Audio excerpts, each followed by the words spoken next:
Bismillahirrahmanirrahim. Assalamualaikum warahmatullahi wabarakatuh. Baik, di sini saya akan mencoba mengrestore mata kuliah atau course yang Bapak Ibu ampuh di LMS Uniga ke Spada. Pertama-tama kita buka dulu LMS Uniga. Kemudian silakan login jika sudah dibuka.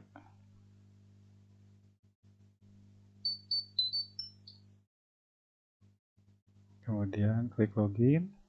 Di sini silakan masukkan username dan password Bapak Ibu yang punya Bapak Ibu. Dan login. Ya.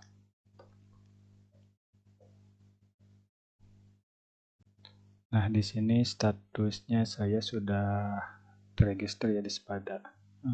Bagaimana cara mengetahuinya? Di sini tampilannya Kampus Merdeka, kemudian ada tab-tab yang ada di Spada.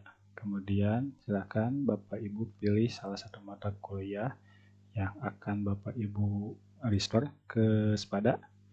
Dalam studi kasus ini saya coba merestore mata kuliah Sistem Informasi Manajemen.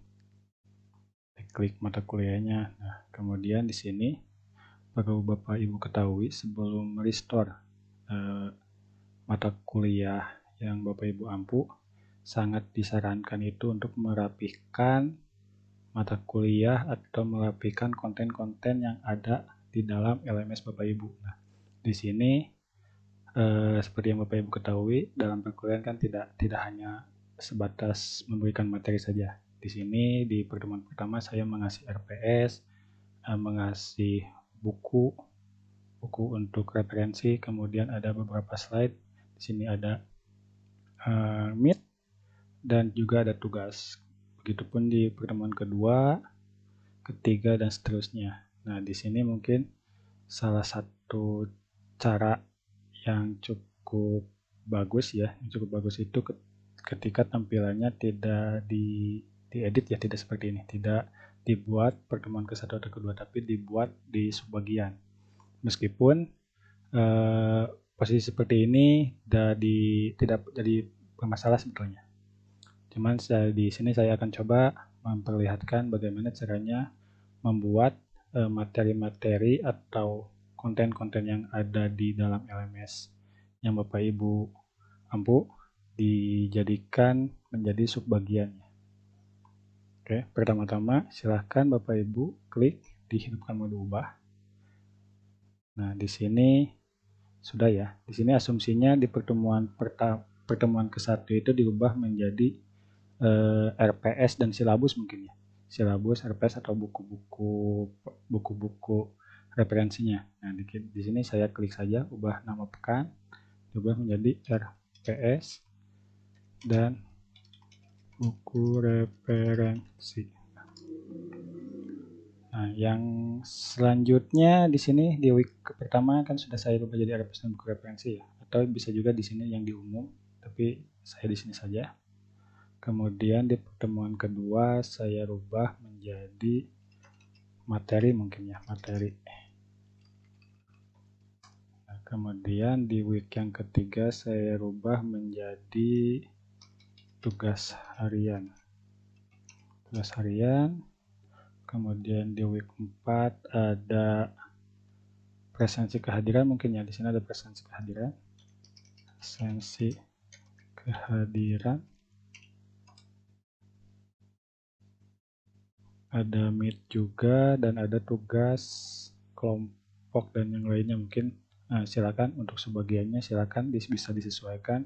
Jika Bapak Ibu ada sesi diskusi, ada sesi yang lainnya bisa dibuat sebagiannya. Di sini tugas dan kelompok.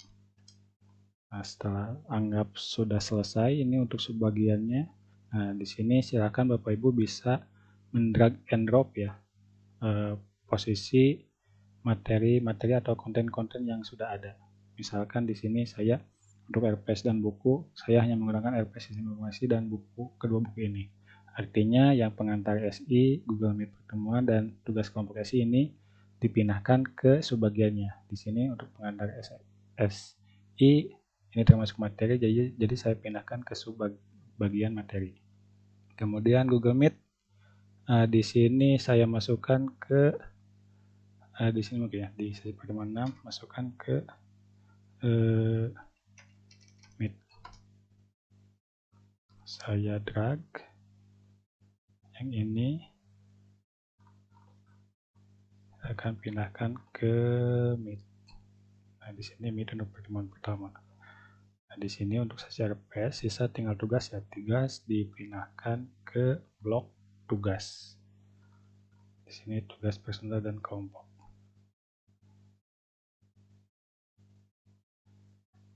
Nah, di sini di sub atau bagian RPS dan referensi cukup cuma segini. Kemudian di bagian materi ya, bagian materi silakan Bapak Ibu sesuaikan lagi. Di sini review pertemuan 1 dipindahkan ke tugas harian. Ini untuk komposisinya silakan ya, bisa disesuaikan dengan yang gaya Bapak Ibu. Misalkan punya Bapak Ibu ini tidak ada tugas harian, silakan tidak usah dimasukkan. Baik, selanjutnya ini posisinya saya sudah melakukan reorder ya, atau menyesuaikan konten-konten yang ada di dalam LMS menjadi subbagian. Di sini di sub pertama itu ada RPS dan buku referensi. Isinya RPS dan buku-buku yang berhubungan dengan mata kuliah yang saya ajak anpu. Kemudian di sini ada sub materi, di mana materi ini berhubungan dengan materi-materi ajar ya, dari pertemuan 1 sampai pertemuan terakhir. Kemudian di sini ada tugas-tugas harian, kemudian ada presensi kehadiran, tugas personal dan kelompok, dan Google Meet atau Zoom meeting mungkin ya di sini. Mungkin Bapak Ibu jika ingin menambahkan materi video atau materi berhubungan dengan forum atau chat atau apapun, silahkan. Bisa disesuaikan caranya seperti yang sudah dijelaskan sebelumnya. Oke, selanjutnya jika sudah, kita matikan mode ubah. Nah, anggap ini sudah selesai. Silakan Bapak Ibu masuk ke menu gerigi lagi, menu aksi. Di sini pilih cadangkan. Di sini ada cadangkan. Kemudian scroll ke bawah, langsung ke lompati ke langkah terakhir. Nah, lompati ke langkah terakhir. Nah, di sini tunggu sampai ada tulisan the backup file was successfully created. Nah, di sini bisa diklik lanjutkan. Nah, setelah dilanjutkan, maka akan muncul area tab seperti ini, area privat pencadangan pengguna. Di sini silakan Bapak Ibu lihat file dengan waktu yang terbaru mungkin ya. Di sini kasusnya saya sudah melakukan beberapa backup, jadi munculnya banyak. Di sini setiap file yang sudah saya backup bisa diunduh kembali. Nah, di sini course yang terakhir saya backup itu yang paling atas ya, yang SIM ya, Sistem Informasi Manajemen. Kemudian silakan Bapak Ibu unduh.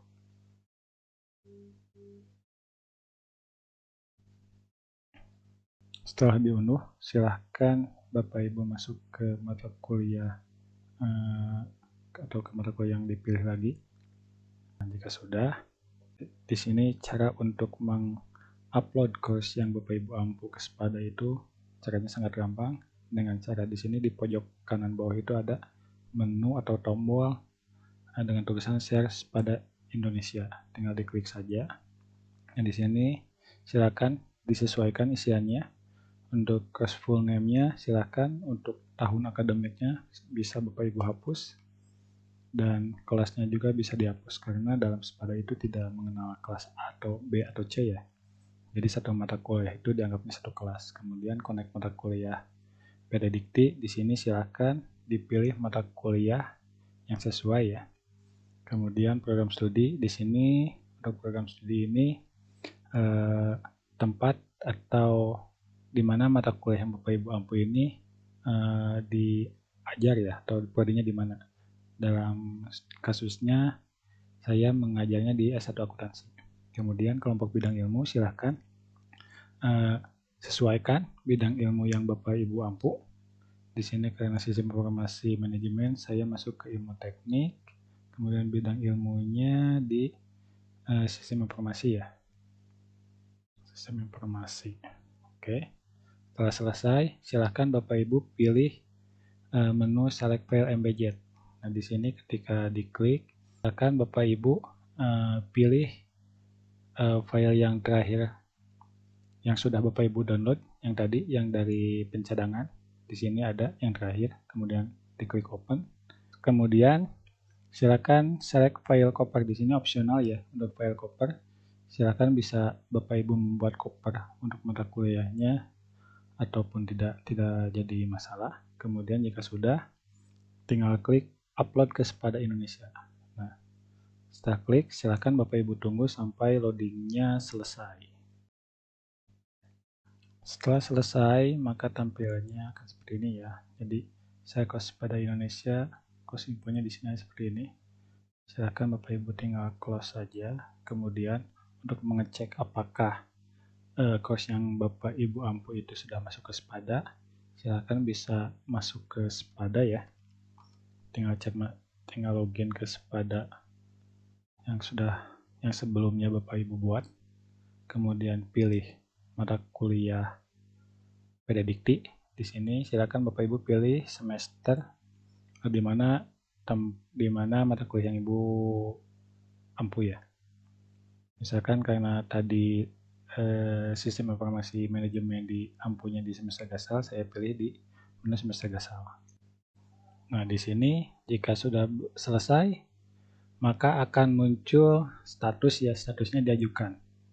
Nah, jika tampilannya seperti ini, artinya Bapak Ibu sudah berhasil mengupload kos yang Bapak Ibu ampu ke Sepada.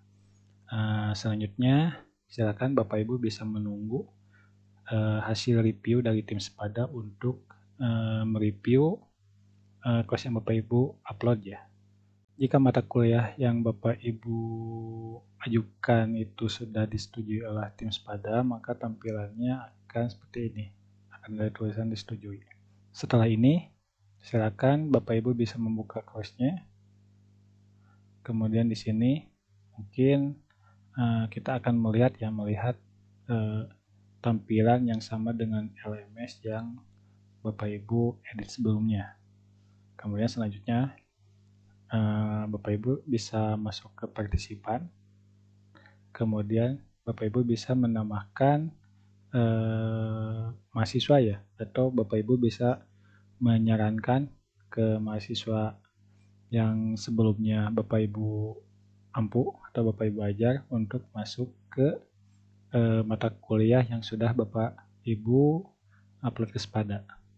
Nah, supaya di mata kuliah yang Bapak Ibu ampu di Sepada itu partisipannya itu ada.